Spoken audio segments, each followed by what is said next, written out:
Down Indiana, the softball teams from Austintown, Ohio, and Johnston, Iowa have been playing all week long for a chance to make it to the Little League World Series. Now they're one win away from making their dreams come true, and a summer they will remember forever. The journey has been long, but is far from over.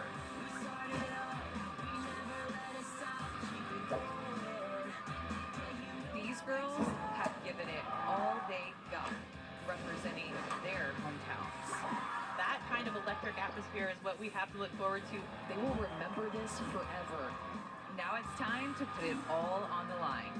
One win away from the opportunity of a lifetime.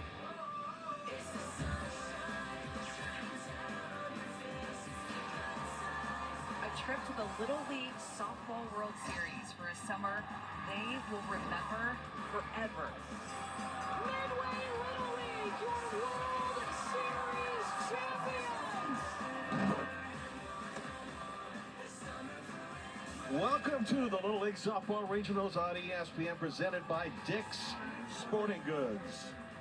It's a rematch from a dandy of a game a few days ago, as Ohio and Iowa play with everything on the line with a chance to get to Greenville, North Carolina. All total, 9 teams participated in this tournament, all the way from Omaha, Nebraska, and as close as Zionsville Little League, just 5 miles away.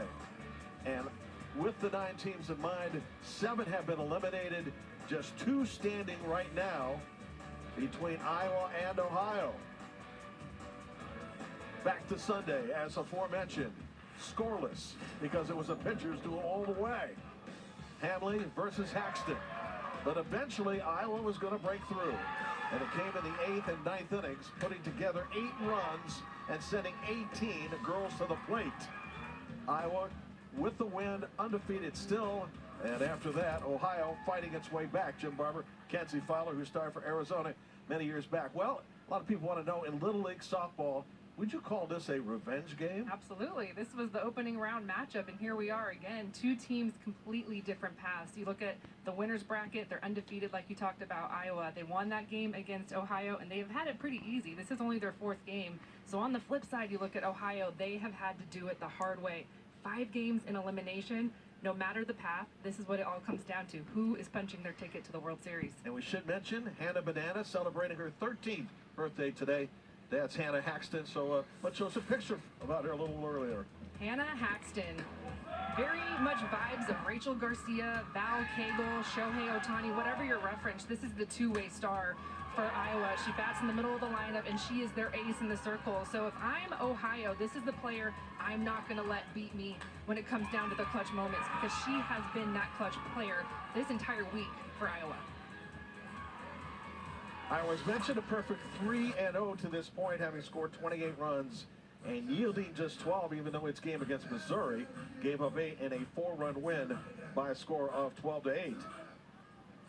That's a look at Iowa. Now about Ohio, and Iowa's not the only team with some big offense. And this is what momentum can do. We talked about how they've had to do it the hard way, come through the loser's bracket. So they've had to play. This is their 7th game this week, and sometimes that helps build that offense, build those rallies. And they have come alive in elimination game, have not backed down one bit. It's kind of like they've taken the challenge on and risen to the occasion every single time. And you look at Mila Hamley in the circle, she's going to get the ball. She has been the clutch factor in the circle every single time that there's been runners on. She comes up with the big K, and I expect her to throw with that high velocity we've seen her throw with all week. Capping 5 wins in a row for Ohio. You got her to smile today when you took a team picture. I was very impressed. Poker face all week. There it is. There's a little smile. I love it. When we come back, first pitch, it's a hot, sticky day. Temperatures in the low 90s, but that does not stop the enthusiasm here in Whitestown, Indiana, because this game is as big as it gets.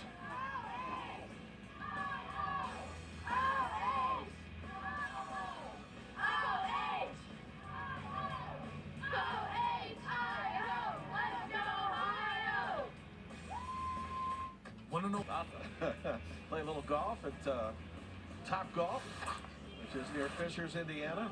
9 teams in this tournament, as aforementioned, 6-inning game, unless we go beyond 6. Principally ages 10 to 12. between bases 60 feet. From the circle to the plate 40 feet. All rostered players bat in continuous order. That's different from Little League, softball, and baseball in the past. It means everybody that comes to the park hits. And hitting for Ohio, their top hitters, Seneca Coates, followed by Kate Averill, Annabella Mikesell, and Bella Baumgart. Then a great defender, Tori Greathouse, Mila Hanley, Ava Fisher, Zara Burt, Amadi Beardsley, and then Gracia Fondy. Bella Mattern, Gianna Hoops, and Lexi Petrillo round out Ohio's 13 batters. It is great to have you along. Just after 3 Eastern time, and we are off. All down. Hannah Haxton, 13th birthday today. She has a twin sister celebrating a 13th as well, Hayden.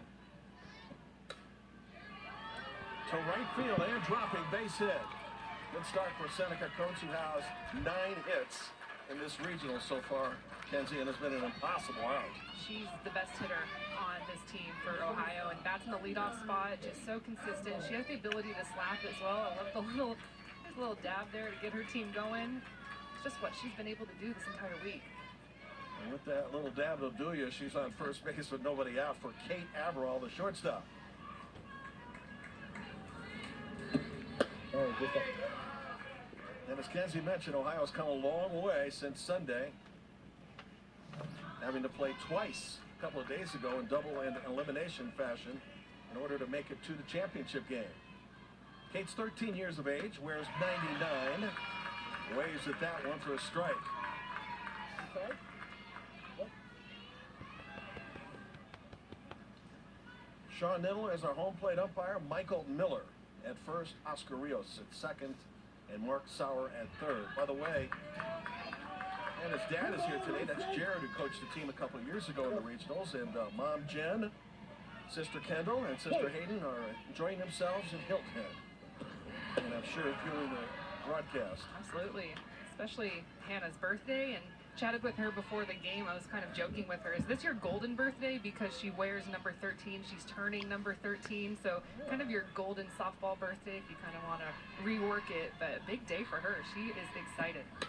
What is it with pitchers? Because she wears 13, Mila Hamley wears 13, and you wore 13, right? That was my number growing up, and so I just loved writing down in the scorebook, oh, both of our pitchers are number 13. I wore number 19 in college, but all growing up in all my sports across the board, I just had to have number 13, and I don't know what that is about pitchers. 2-2 pitch, headed left field, base hit. Great start for Ohio, which has not cooled off since that loss to Iowa back on Sunday. As Coates and Kate Averill, great Hannah Haxton with back-to-back hits to start the game. You know, you and I were chatting about the two teams coming in and how you have one team with Iowa very well rested, has been through the winner's bracket, and then you have Ohio, who's had to play almost twice as many games, and sometimes I feel like that's an advantage just because you have the ability offensively to get on a roll and feel good about yourselves. Hitting is so contagious. Okay. Very early in this game, you can just see very quickly both Seneca Coates and Kate Averill just right on time, ready to go, picking up where they left off yesterday. Ohio's offense didn't come into play until the 8th and 9th innings against Iowa on Sunday, so this is a much better start today than a few days previous. Mikesell toward right field. Dropped. Everybody's going to advance. The bases are loaded. They're sending a runner home, and she'll score. And everybody moving up and making that as well. Seneca Coates scores. Kate Averill the third, Annabelle Mikesell the second. First error of the game, and Ohio strikes first.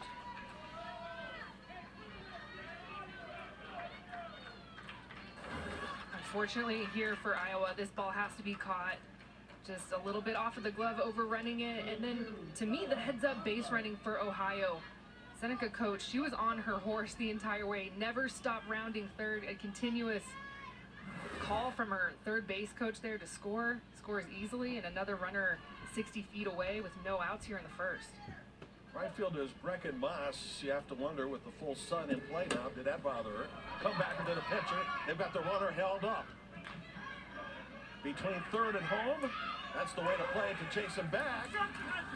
And almost got the other runner in problems here, and I think that Matt Hamley was questioning, was there interference?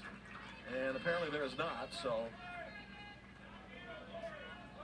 It's not a bad go here for Ohio, base running wise, trying to be aggressive, because if you do make an out, you want to put the pressure on the defense, and base running wise, they end up in the same situation.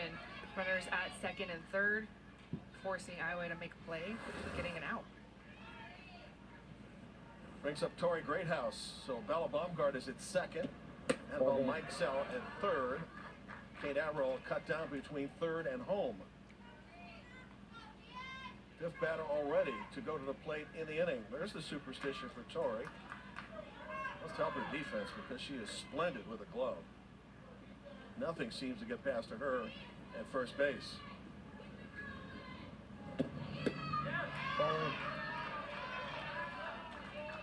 Moved up in the lineup today.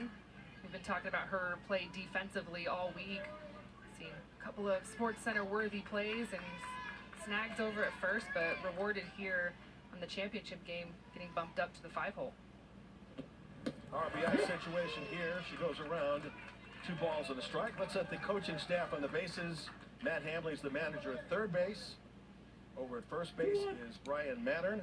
Jeff Mikesell had to work, so Darren Hamley takes over in the dugout and gives pitches to her daughter when Mila is throwing in the bottom of the first. And into left field and drop it. That'll score another run. Opposite field hit for Torrey Greathouse. 2-0 in favor of Ohio. Well, you're right. They have come out swinging and running the bases very ferociously. Just very aggressive early in the count. A little bit of a flare here to the left side, but right between the shortstop, Hemisath, and Clark out and left, falls down. Another run scores for Ohio. Third hit in the inning combined with 2 runs and a couple of errors. Now Mila Hamley. Back to the pitcher. Play will be the third to get the lead runner. And out. Tag wasn't necessary as the force was on there, but the out was recorded by the third baseman Ariana Potter, and there are 2 outs in the inning. 2 nice plays here in this inning from Hannah Haxton in the circle, recognizing the runner in front of her. Sometimes when an inning is kind of rolling the way it is and a couple of runs are scoring as a pitcher, it's very easy to kind of lose your focus, but she realizes what the key out is going to be, gets it, the second out that she's provided in this inning. So being the great journalist I am, I have to ask the question that all journalists ask. Is it hard to beat another team that you've lost to earlier in the week or beat in the previous week twice? Absolutely. And I think there's also, you know, you have the team that you're the team to beat coming out of the winner's bracket. There's a little bit something mental that's always going to be there. You have the underdog coming out of the loser's bracket with a little bit of maybe a chip on their shoulder, like, hey, they got us in that first match, but we're not going to be denied in our second. And of course, so much game left, but you can just tell the energy right now for Ohio coming out, throwing the first punch. Matt Hamley, the manager of Ohio, said we should have beaten Iowa back on Sunday. Ahead of this inning, 2-0 in the first. Hit into right field, picked up by the second baseman for the important toss to get the out. So off the glove of Riley Beals, but Ella Woodley recovers. 2-0 Ohio. We'll introduce the batting 12 for Iowa in a moment.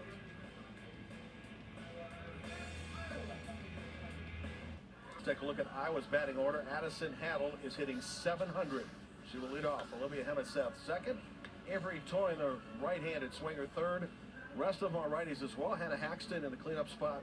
Cassidy Howard had a big 2-run hit against Ohio on Sunday. Then Ellie Woodley, Brecken Moss, Aubrey Jans, Lydia Clark, Raya Woodley, Riley Beals, and Ariana Potter.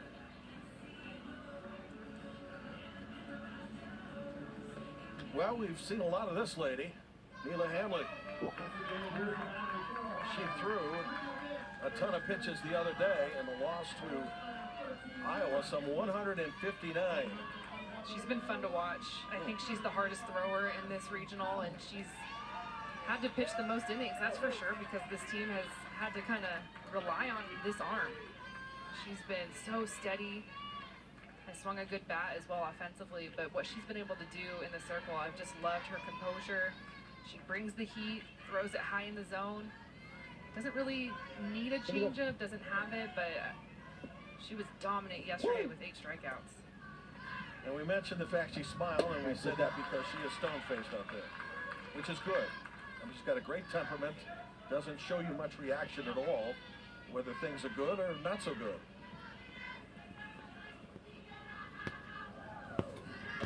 That's inside. Addison Handel ahead on the count 2-0. She is a catcher, so Addison's favorite as a catcher at Oklahoma State. I think only goes to reason, I suppose, and that being Taylor Tuck on the Women's College World Series. That into right field and dropped again. Base hit.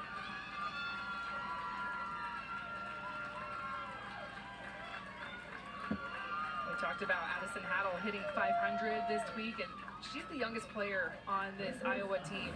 You wouldn't know it by the way that she approaches her at bats, very aggressive, and of course, she's the catcher, the starting catcher as the youngest player on this team, so just so impressive.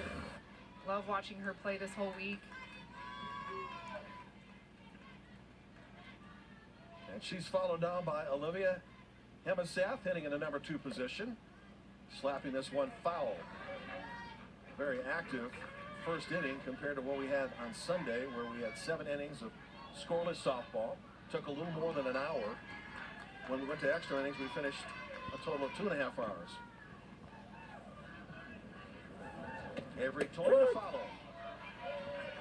One of over 300 Little League softball and baseball games on ESPN platforms. That number is off the charts. Softball all day today. Man, it's so good to see. Love that for our sport. Double play ball, third to first. Well done. Catch by Annabelle Mikesell over to first and Tori Greathouse, and that's how you get 2. This is all about the transition. Catch and throw, reaction. She's playing in tight. She gets the slap, quick throw over, and that was a big lead at first base by Addison Handel. And Annabelle Mikesell all over it. And how about the stretch at first base by Tori Greathouse? How many times have we seen her be just so huge defensively for this Ohio team? That was a pretty double play. Fair to say she's the best defender in this tournament? Absolutely. Avery Toyne in the number 3 position with a lucky hair tie at the plate. 13 years of age. Had an interesting hitting line so far. She's 1 for 5, but she scored 5 times and has walked 5 times. So she has an excellent eye at the plate and able to get around the bases pretty quickly. Hey, it's all about that on-base percentage. Oh, it's inside. You can hear Sean Niddle with the call behind home plate. By the way, do you like an umpire that tells you where the ball is? You like ball inside, or as a pitcher, would you prefer nothing? You know, it's interesting question, because obviously that's been a thing the last couple of years, and you see it a lot in the major leagues and even in college, but it wasn't really a thing when we played, to be honest, so I'm always like jealous. Oh, the umpire could have given us information. We could have asked. Why didn't we ask? I would have loved to know. Yeah. That goes full 3 and 2. Well, her brother is in attendance. He suffers from autism, but he has got a great support cast, not only in Johnston Little League, but in parts of the country, and has gone along with many people to raise money for the healing of autism. Strike 3 call. Neela Hanley gets her first strikeout, likely the first of many. On to the second in the championship game, with the winner headed to the World Series. Or enter your address to find the Little League community program near you. Numbers are staggering. 25,000 people, coaches, potential coaches and managers, had to take a leadership program in order to qualify for their positions. Over 60,000 took the test. These two sports, Little League softball and baseball, exploded. And I think it's only going to continue to climb with the exposure that we're seeing this season. We just talked about how this whole slate today on Friday is slam-packed full of Little League softball, and that's going to get some eyes. It's going to get some attention. No, ball down.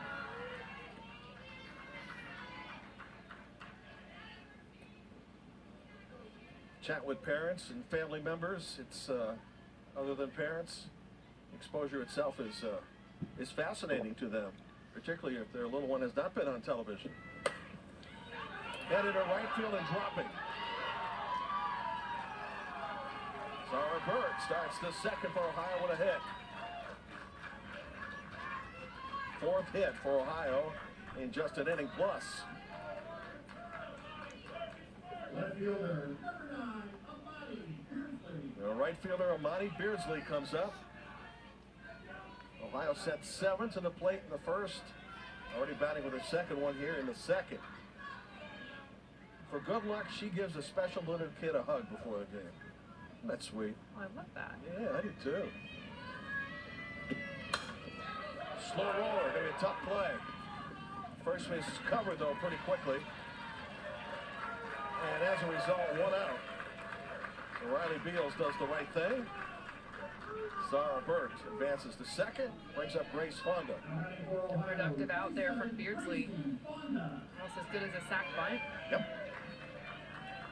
And a championship, little things like that are going to matter. Every out, looking to be a productive out, trying to do something to help your team pass the bat. Popped up. And a Haxton will handle 2 outs. First pitch swinging by Grace Fonda. Bella Mattern, batting in the 11th hole for Ohio, now steps to the plate. Number 12, Bella Mattern. You mentioned how aggressive Ohio has been for the first 10 and put the first pitch into play.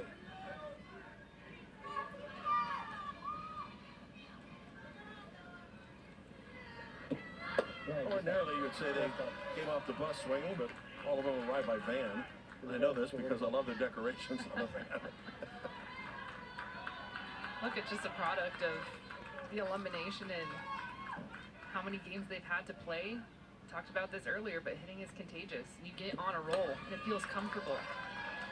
And you know it's a championship, so you're going to have those nerves, you're going to have those butterflies, but I feel like they're just so loose, and they're probably tired, let's be clear. This is their 7th game, and sometimes in a weird way that can calm you down.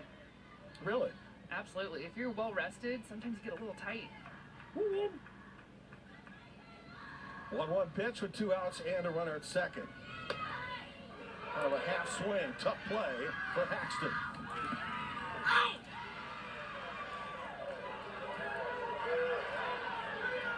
Well, what was the call at first base? Because if it was an out, the inning's over.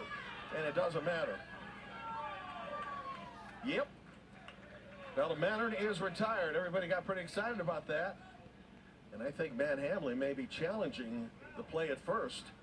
Because off the play at first, which was an out, overthrow at third. We're all about